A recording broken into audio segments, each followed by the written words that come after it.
Bill, how hopeful are you that what we are seeing with the vaccines, which clearly is very good news, the results, coming in at 95% when even 70-75% efficacy would have been good. Do you think this is a predictor of the other vaccines? Are they all going to look, are we going to be surprised on the upside with all this stuff? Yes. Almost all the vaccines will work and with very high efficacy levels. The Pfizer vaccine was in the middle of the pack in terms of the antibodies solicited. AstraZeneca, that we hope at least the UK will approve before the end of the year, was only a little bit less than that. Novavax, Johnson & Johnson, even better immunity from those. So we've got now some of the factories in India actually making the AstraZeneca vaccine at risk. We funded that transfer, and those factories are very high volume, and those vaccines are very cheap, very scalable. And so the next few approvals, AstraZeneca, Novavax, and Johnson & Johnson, will be critical to get to very, very big numbers. But I'm optimistic that by February, it's very likely they'll all prove very efficacious and safe. And how worried are you about the execution, the delivery part of this? I mean, the first two ones require that they be kept at cold temperatures and they're double dose. The others are not. But looking at it all in totality, is distribution of the vaccines going to be a huge problem, or do you think it can be managed?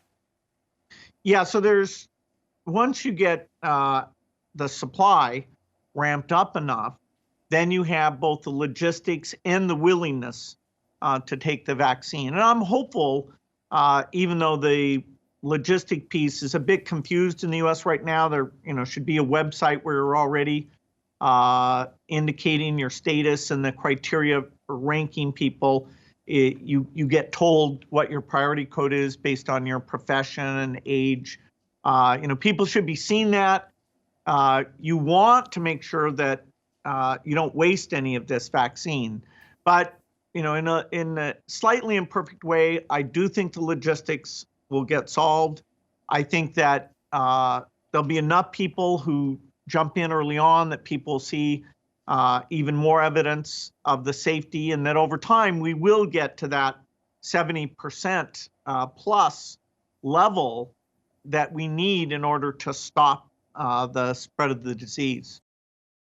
I know you don't like to talk about politics, but a lot of people listen to you. And as a citizen, are you worried about what is going on right now with, a situation where the president seems determined not to concede the election? I was always told people didn't like sore losers, and there's a lot at stake in terms of how well our democracy allows peaceful transition. So I'm hopeful that very quickly the transition efforts are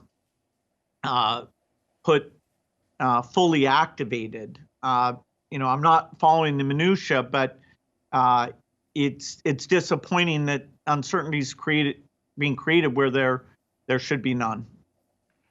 But you're optimistic that this will be resolved. In other words, how worried are you about where we are now? The idea, is there long-term damage to have people who trust you be told that our electoral system is flawed? I know there's a lot of concern about that, but I think we'll have a smooth transition to the president-elect Biden. You have some experience with conspiracy theories. Do you worry that this conspiracy theory will this has now been set in motion, the conspiracy about a fraudulent election?